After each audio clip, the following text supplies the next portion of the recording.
మీరు వంటగదిలో ఉన్నప్పుడు ఎప్పుడైనా కుక్కర్ పేలిందా? నాకైతే 2 టైమ్స్ కుక్కర్ పేలిందండి. దెబ్బకు కుక్కర్‌లో వండడం మానేశాను. ఏదైనా ప్రమాదం జరిగిన సంఘటనలు మనకి లైఫ్‌లో గుర్తొచ్చినల్లా ఎంత భయపడతామో కదా! నేనైతే దెబ్బకు కుక్కర్‌లో వండాలంటేనే అదేదో అణుబాంబ్ పేలినంత భయంతోని కుక్కర్‌లో వండడం మానేశాను.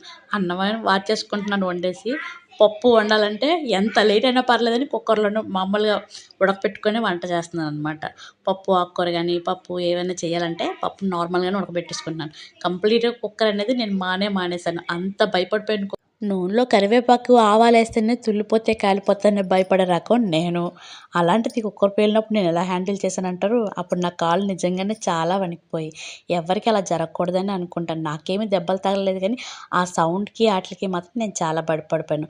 పెళ్ళికి ముందు ఇలాగ ఆవాలు, కరివేపాకు వేయాలన్నా, గుడ్లు వేపాలన్నా, నేను మా నాన్నతో చేయించేసేదాన్ని. నాన్న ఒకసారని. మా అమ్మ ఏమైందనుకుంటున్నారు కదా! మా అమ్మకి అప్పుడు క్యాన్సర్ అండి.